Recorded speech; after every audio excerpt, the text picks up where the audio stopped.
മൂത്രത്തിൽ ഇൻഫെക്ഷൻ ഉണ്ടെന്നുണ്ടെങ്കിൽ അവരിൽ ഈ ലക്ഷണങ്ങൾ പൊതുവായിട്ട് കണ്ടുവരാറുണ്ടെന്നുള്ളതാണ്. അടിവയറ്റിൽ വേദന വരിക, ഛർദ്ദിക്കാൻ വരിക, അതുപോലെ നല്ല കുളിരുള്ള പനി, ഉള്ളിൽ പനി ഉണ്ടാകും. അതാണ് പ്രത്യേകത. ദിവസവും നമ്മൾ എന്ത് ചെയ്യണമെന്ന് വെച്ചിട്ടുണ്ടെങ്കിൽ ഒരു 3 ലിറ്റർ വെള്ളം നിർബന്ധമായിട്ട് കുടിക്കണം. കാരണം നല്ല സ്പൈസസുകൾ, എരിവ് കൂടിയ ഫുഡുകൾ നമ്മൾ പൂർണ്ണമായിട്ട് ഒഴിവാക്കണം. ഇടയ്ക്കിടയ്ക്കൊക്കെ മൂത്രമൊഴിക്കാനുള്ള ടെൻഡൻസി വരിക, മൂത്രത്തിൻ്റെ അളവിൽ മാറ്റങ്ങൾ വരിക, കാരണം നല്ല സ്പൈസസുകൾ, എരിവ് കൂടിയ ഫുഡുകൾ നമ്മൾ പൂർണ്ണമായിട്ട് ഒഴിവാക്കണം.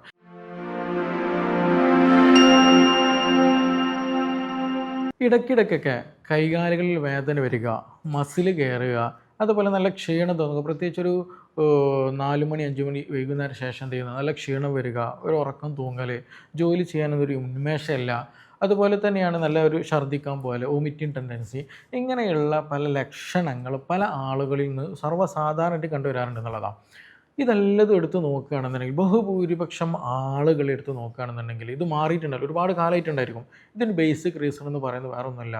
മിക്ക ആളുകൾക്ക് മൂത്രത്തിൽ പഴുപ്പുണ്ടെന്നുണ്ടെങ്കിൽ, മൂത്രത്തിൽ ഇൻഫെക്ഷൻ ഉണ്ടെന്നുണ്ടെങ്കിൽ അവരിൽ ഈ ലക്ഷണങ്ങൾ പൊതുവായിട്ട് കണ്ടുവരാറുണ്ടെന്നുള്ളതാണ്. അപ്പോൾ ഇന്നിവിടെ നമ്മൾ ഡിസ്കസ് ചെയ്യാൻ പോകുന്നത് മൂത്രത്തിൽ ഇൻഫെക്ഷൻ എങ്ങനെയാണ് ഉണ്ടാകുന്നത്, അതിൻ്റെ കാരണങ്ങൾ എന്തൊക്കെയാണ്, അത് എന്തിലൂടെയൊക്കെയാണ് നമുക്ക് വീട്ടിൽ നിന്ന് തന്നെ, ഇതിനൊരുപാട് മരുന്ന് കഴിക്കൊന്നും വേണ്ട, നമുക്ക് തന്നെ എന്ത് ചെയ്യാൻ പറ്റും, ഇത് നല്ല രീതിയിൽ മാനേജ് ചെയ്യാൻ പറ്റും, വീട്ടിൽ തന്നെ മാനേജ് ചെയ്യാൻ പറ്റും. അതുമാത്രമല്ല ഇതിൻ്റെ ലക്ഷണങ്ങൾ എന്തൊക്കെ ഇതിൽ കാണിക്കുന്നുണ്ട് എന്നുള്ളതൊക്കെയാണ് ഇന്നിവിടെ നമ്മൾ ഡിസ്കസ് ചെയ്യാൻ പോകുന്നത്. എൻ്റെ പേര് doctor Siraj, medical officer QNB health care Thamarassery. നമുക്കറിയാം മൂത്രത്തിൽ പഴുപ്പ് എന്ന് പറയുമ്പോൾ പൊതുവേ സാധാരണക്കാരെല്ലാ ആളുകളും വിചാരിക്കൽ എന്താണ്, മൂത്രമൊഴിക്കാൻ ബുദ്ധിമുട്ടുണ്ടാവുക, മൂത്രമൊഴിക്കുന്ന സമയത്ത് എരിച്ചിലുണ്ടാവുക. അതുപോലെ ചില ആളുകൾക്ക് എന്ത് ചെയ്യും, മൂത്രമൊഴിക്കാനുണ്ടായിരിക്കും, പക്ഷേ വാഷ്റൂമിൽ പോയി ഇരിക്കുമ്പോൾ ഉണ്ടായിരിക്കില്ല, ജസ്റ്റ് എന്തോ കുറച്ചൊരു എന്തെങ്കിലുമൊക്കെ ഒന്ന് പോയി അല്ലെങ്കിൽ തുള്ളിയായിട്ട് വരും, പിന്നെ എന്ത് ചെയ്യുക, ഒരു ഫീലിംഗ് ഇല്ലാണ്ട് തിരിച്ചു വരിക. അപ്പോൾ മൂത്രം ഒഴിക്കാനുള്ള ടെൻഡൻസി വരും, പക്ഷേ മൂത്രം ശരിക്കും പോവുകയില്ല. പിന്നെ അതുപോലെ മൂത്രം പിടിച്ച് നിൽക്കാൻ പറ്റാത്ത കണ്ടീഷൻ വരിക, അടിവയറ്റിൽ വേദന വരിക, ഛർദ്ദിക്കാൻ വരിക, അതുപോലെ നല്ല കുളിരുള്ള പനി, ഉള്ളിൽ പനി ഉണ്ടാകും. അതാണ് പ്രത്യേകത.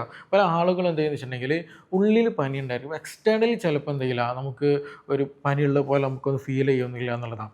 അപ്പോൾ ഇതിൻ്റെയൊക്കെ ഒരു ബേസിക് റീസൺ ഈ മൂത്രത്തിൽ പഴുപ്പിൻ്റെ ലക്ഷണങ്ങളാണ് ഈ പറഞ്ഞതല്ലോ. ഈ പറഞ്ഞതുപോലെ ഛർദ്ദിക്കാൻ വരുന്നത്, മോക്കാൻ വരുന്നത്, ചിലപ്പോൾ തലചുറ്റൽ, ക്ഷീണം വരിക, അതേപോലെ മൂത്രമൊഴിക്കുന്ന സ്ഥലത്ത് നിന്ന് വേദന വരിക, ചൊറിച്ചിൽ വരിക, പിന്നെ മൂത്രം ഇടയ്ക്കിടയ്ക്ക് ഒഴിക്കേണ്ട ടെൻഡൻസി വരിക, മൂത്രത്തിൽ ബ്ലഡിൻ്റെ പ്രസൻസ് ഉണ്ടാവുക, മൂത്രത്തിൻ്റെ കളറ് തന്നെ ചിലപ്പോൾ എന്ത് ചെയ്യും, റെഡ് ആകണമെന്നില്ല, ചിലപ്പോൾ നല്ല ഡാർക്ക് കളറൊക്കെ ആയിട്ടുണ്ടായിരിക്കും എന്നുള്ളത്. അപ്പോൾ ഇതൊക്കെയാണ് ലക്ഷണങ്ങൾ. ഇതൊക്കെ നമുക്കൊക്കെ അറിയുന്ന ലക്ഷണങ്ങളാണെന്നുള്ളതാണ്.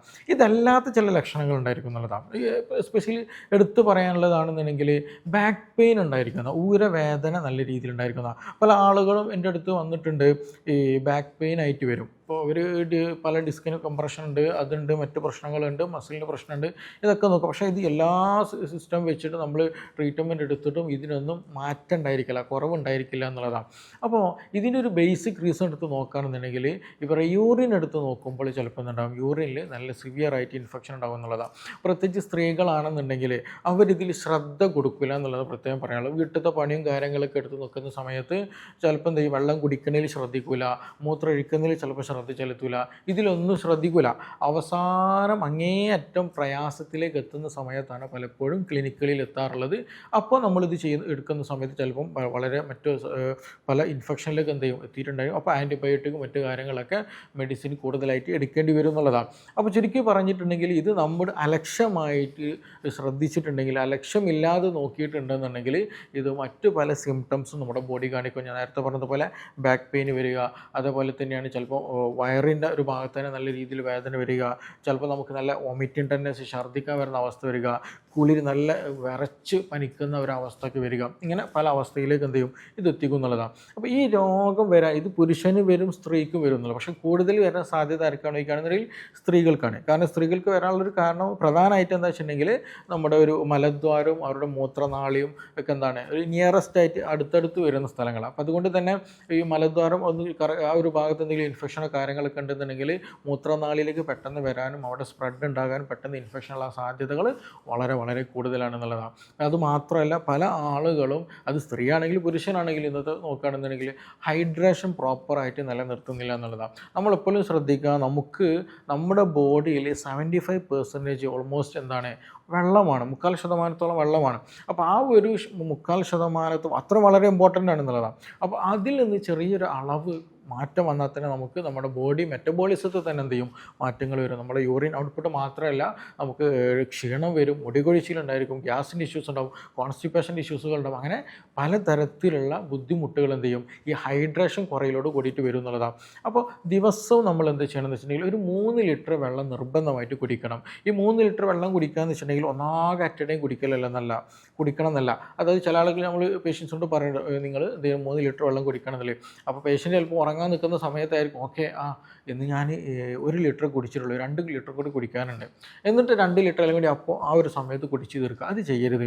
നമ്മൾ ആ ഒരു 24 ഹവർ 24 മണിക്കൂറിൻ്റെ ഒരു സമയത്ത് എന്ത് ചെയ്താൽ മതി, 3 ലിറ്റർ ആവശ്യത്തിന് വെള്ളം ചെയ്യാതെ വിട്ട് കുടിക്കുക എന്നുള്ളതാണ്. ഒരുപാട് കുടിക്കുക എന്നല്ല. അത് മാത്രമല്ല, നമ്മൾ വെള്ളം കുടിക്കുന്ന സമയത്ത് അതിൽ കഫീന് അല്ലെങ്കിൽ കോഫി, അതുപോലെ ചായ, മറ്റു ബീവറേജസുകളൊക്കെ ഉണ്ടല്ലോ, അത് ഒഴിവാക്കണം. അതിൽ മിക്കതും എന്താ വെച്ചിട്ടുണ്ടെങ്കിൽ, ഒന്ന് യൂറിൻ ഔട്ട്പുട്ട് കൂട്ടുന്നത്. ഈ കഫീനൊക്കെ എങ്ങനെയാണ്, അതുപോലെ തന്നെ നമ്മൾ എസ്പെഷ്യലി ചായ ഒക്കെ കുടിച്ചിട്ടുണ്ടെങ്കിൽ എന്ത് ചെയ്യും, മൂത്രം നല്ല രീതിയിൽ ഡീഹൈഡ്രേഷൻ ബോഡിയിൽ നല്ലവണ്ണം ഉണ്ടാകും. അപ്പോൾ നല്ല രീതിയിൽ മൂത്രപ്പഴുപ്പും മൂത്രത്തിൽ ഇൻഫെക്ഷനുള്ള ആളുകളൊക്കെ എന്ത് ചെയ്യണം, ഈ കഫീനും ഈ പറഞ്ഞതുപോലെ ബീവറേജസുകളും ഹൈ ഷുഗറുള്ള ഡ്രിങ്ക്സുകളും അതുപോലെ തന്നെ ചായകളൊക്കെ എന്ത് ചെയ്യണം, പരമാവധി ഒഴിവാക്കാൻ ശ്രദ്ധിക്കുക എന്നുള്ളത് തന്നെയാണ്. അപ്പോൾ നല്ല രീതിയിൽ എന്ത് ചെയ്യുക, വെള്ളം കുടിക്കാൻ ശ്രദ്ധിക്കുക എന്നുള്ളതാണ്. അതേപോലെ നമ്മൾ ശ്രദ്ധിക്കേണ്ടത് നല്ല സ്പൈസസുകൾ, എരിവ് കൂടിയ ഫുഡുകൾ നമ്മൾ പൂർണ്ണമായിട്ട് ഒഴിവാക്കണം. എരിവ് കൂടുന്ന ചില ഫുഡുകൾ എന്താണെന്ന് വെച്ചിട്ടുണ്ടെങ്കിൽ ട്രിഗറിങ് ഉണ്ടാക്കും. നമുക്കറിയാം, നമ്മൾ എരിവുള്ള ഭക്ഷണം കഴിച്ചിട്ടുണ്ടെങ്കിൽ നമ്മുടെ ചിലപ്പോൾ ഗ്യാസിൻ്റെ പ്രശ്നങ്ങളുണ്ടാകും, നെഞ്ചരിച്ചിലെ പ്രശ്നങ്ങളൊക്കെ ഉണ്ടാകും. എന്നതുപോലെ ചില ആളുകൾ ഇച്ചിങ്, ബോഡിയിൽ ചൊറിച്ചിലൊക്കെ അനുഭവപ്പെടുന്നുള്ളതാണ്. അപ്പോൾ എന്നതുപോലെ തന്നെ ചിലപ്പോൾ മൂത്രനാളിൻ്റെ ഭാഗത്ത് ട്രിഗറിങ് വരിക, ഇടയ്ക്കിടയ്ക്കൊക്കെ മൂത്രമൊക്കെയുള്ള ടെൻഡൻസി വരിക, മൂത്രത്തിൻ്റെ അളവിൽ മാറ്റങ്ങൾ വരിക, ഡീഹൈഡ്രേഷൻ നല്ലോണം വരിക, ഇങ്ങനെ പലതരത്തിലുള്ള അസ്വസ്ഥതകളുണ്ടാകും. അപ്പോൾ ട്രിഗറിങ് ഉണ്ടാക്കുന്ന ഈ കൂടുതൽ സ്പൈസസ് കൂടിയിട്ടുള്ള കരിച്ചതും പൊരിച്ചതുമായിട്ടുള്ള ഹെവി ഫുഡുകൾ എന്ത് ചെയ്യണം, നമ്മൾ നിർബന്ധമായിട്ട് ഒഴിവാക്കൽ തന്നെയാണ് വളരെ അത്യാവശ്യമാണെന്നുള്ളതാണ്. പിന്നെ ഇത് വരാതിരിക്കാൻ നമ്മൾ ശ്രദ്ധിക്കേണ്ടതാണ്. ഞാൻ വെള്ളത്തിൻ്റെ പറഞ്ഞു, അതേപോലെ തന്നെ ഫുഡിൻ്റെ വിഷയത്തിൽ ഞാൻ പറഞ്ഞു. ഫുഡിൽ നമുക്കെന്താ വെച്ചിട്ടുണ്ടെങ്കിൽ നല്ല ഫ്രൂട്ട്സ് ആൻഡ് വെജിറ്റബിൾസ് ഒക്കെ കഴിക്കുക കേട്ടോ. നല്ല വാട്ടറി ആയിട്ടുള്ള കുക്കുംബർ, അതുപോലെ വാട്ടർ മെലണ്, ഇങ്ങനെയുള്ളതൊക്കെ നല്ല കഴിക്കണം, നല്ലതാണ്. എസ്പെഷ്യലി അതുപോലെ അനാർ, മാതളപ്പഴം ഉണ്ടല്ലോ, അതൊക്കെ കഴിക്കണം, നല്ലതാണ്. നമ്മുടെ ഹൈഡ്രേഷൻ പ്രോപ്പറായിട്ട് നിലനിർത്താനൊക്കെ അത് ഹെൽപ്ഫുള്ളാണ്. പിന്നെ അതുപോലെ എക്സസ് ആയിട്ട് ഉണ്ടാകുന്ന ഒരു ഇറിറ്റേഷൻ കാര്യങ്ങളൊക്കെ ഉണ്ടെങ്കിൽ അത് കുറയ്ക്കാനും എന്ത് ചെയ്യാണ്, ഈ പറഞ്ഞ ഫ്രൂട്ട്സുകളും വെജിറ്റബിൾസുകളൊക്കെ വളരെ നല്ലതാണെന്നുള്ളതാണ്. ഇനി അതേപോലെ നമുക്ക് ഭക്ഷണത്തിൽ ഉൾപ്പെടുത്താൻ പറ്റുന്ന തൈര്, മോര് എന്നുള്ളത് കേട്ടോ. ഈ തൈര്, മോര് എന്ന് വെച്ചാൽ അതിലൊരുപാട് നല്ല നല്ല ബാക്ടീരിയകൾ ഉണ്ട് എന്നുള്ളതാണ്. പ്രത്യേകിച്ച് ഒരു സ്ത്രീയുടെ വെജൈനൽ ഏരിയയിൽ അവിടുത്തെ ഒരു pH ഡിഫറൻറ്റ് ഉണ്ടായിരിക്കും. അത് പൊതുവെ നോർമലായിട്ട് ഉണ്ടാക്കുന്ന, കാരണം അവിടെ ഇൻഫെക്ഷൻ ഒന്നും ഇല്ലാണ്ട് മെയിൻറ്റെയിൻ ചെയ്യാനും വേണ്ടിയുള്ള ഒരു ഹെൽത്തി ആയിട്ടുള്ള ഒരു കണ്ടീഷൻ ഉണ്ടാക്കണമെന്നുണ്ടെങ്കിൽ ആ ഒരു pH എപ്പോഴും മെയിൻറ്റെയിൻ ചെയ്യണം എന്നുള്ളതാണ്. നമ്മളത് കൂടുതലായിട്ട് സോപ്പിട്ട് കഴുകുക, അല്ലെങ്കിൽ കൂടുതലായിട്ട് വാഷ് ചെയ്യുക, അങ്ങനെയൊക്കെ ചെയ്യുന്ന സമയത്ത് ചിലപ്പോൾ എന്ത് ചെയ്യും, അവിടെ ഉണ്ടാകുന്ന നല്ല ബാക്ടീരിയകൾ ചിലപ്പോൾ എന്ത് ചെയ്യും, നഷ്ടപ്പെട്ടു പോകാനും ചീത്ത ബാക്ടീരിയ അവിടെ വരാനും ഇൻഫെക്ഷൻ സാധ്യതകളൊക്കെ വളരെ കൂടുതൽ, വജൈനൈറ്റിസ് എന്നുള്ള ആ ഒരു കണ്ടീഷനൊക്കെ വരും. അപ്പോൾ മൂത്രത്തിൽ എന്ത് ചെയ്യും, ആ ഒരു ഭാഗത്തൊക്കെ ഇൻഫെക്ഷൻ പെട്ടെന്ന് വരും എന്നുള്ളതാണ്. അപ്പോൾ അതുകൊണ്ട് തന്നെ ഈ അമിതമായിട്ട് സോപ്പ് തേക്കലും അമിതമായിട്ട് വാഷിങ് ചെയ്യുന്ന സിസ്റ്റം ഉണ്ടെങ്കിൽ അത് ഒഴിവാക്കണം. നിർബന്ധമായിട്ട് എന്ത് ചെയ്യണം, നമ്മൾ മാറ്റി വെക്കുക എന്നുള്ളതാണ്. മാത്രമല്ല ഭക്ഷണത്തിൽ എന്ത് ചെയ്യുക, നല്ല ബാക്ടീരിയകൾ ഉണ്ടാകുന്ന നല്ല ബാക്ടീരിയ, നമ്മുടെ ലാക്ടോബാസിലസ് പോലെയുള്ള നല്ല ബാക്ടീരിയകൾ നമ്മുടെ ബോഡിക്ക് അത്യാവശ്യമുണ്ട്. അപ്പോൾ ഇതാണ് അവിടെ ശരിക്കും ആക്ച്വലി അവിടുത്തെ pH മെയിൻറ്റെയിൻ ചെയ്യുന്നത്, നമ്മുടെ ഹെൽത്ത് മെയിൻറ്റെയിൻ ചെയ്യാനൊക്കെ നന്നായിട്ട് ഹെൽപ്പ് ചെയ്യണത്. അപ്പോൾ ദിവസം എന്ത് ചെയ്യുക, നല്ല തൈര്, മോര്, ഇങ്ങനെയുള്ള നല്ല പുളിപ്പിച്ച ഭക്ഷണങ്ങൾ ഉൾപ്പെടുത്തുകയാണെങ്കിൽ അത് വളരെ നല്ലതാണ്. പക്ഷേ ഇത് കഴിക്കുമ്പോൾ ശ്രദ്ധിക്കുക, നമ്മൾ നല്ല രീതിയിൽ മസാല ചേർത്തിട്ടോ അല്ലെങ്കിൽ എരിവ് ചേർത്തിട്ടോ കഴിക്കരുത്. കാരണം ആ എരിവ് കാരണം എന്ത് ചെയ്യും, ഇത് ട്രിഗറിങ് ഉണ്ടാക്കും, നമുക്ക് നെഗറ്റീവ് എഫക്റ്റ് ഉണ്ടാക്കുകയും ചെയ്യുന്നതാണ്. അപ്പോൾ കൂടുതൽ സ്പൈസസ് ഒന്നും ഇല്ലാതെ, കൂടുതൽ എരിവുകളൊന്നും ഇല്ലാതെ, മുളകൊക്കെ ഒഴിവാക്കിയിട്ട് നല്ല രീതിയിലുള്ള ഈ തൈര്, മോരൊക്കെ കഴിക്കുന്നത് നമ്മുടെ ഈ ഒരു ഇൻഫെക്ഷൻ കുറയ്ക്കാനും ഹെൽത്ത് മെയിൻറ്റെയിൻ ചെയ്യാനും ഇമ്മ്യൂണിറ്റി മെയിൻറ്റെയിൻ ചെയ്യാനൊക്കെ നന്നായിട്ട് ഹെൽപ്പ് ചെയ്യുന്നുള്ളതാണ്. അതേപോലെ തന്നെയാണ് ഇമ്മ്യൂണിറ്റി എടുത്ത് പറയേണ്ടതാണ്.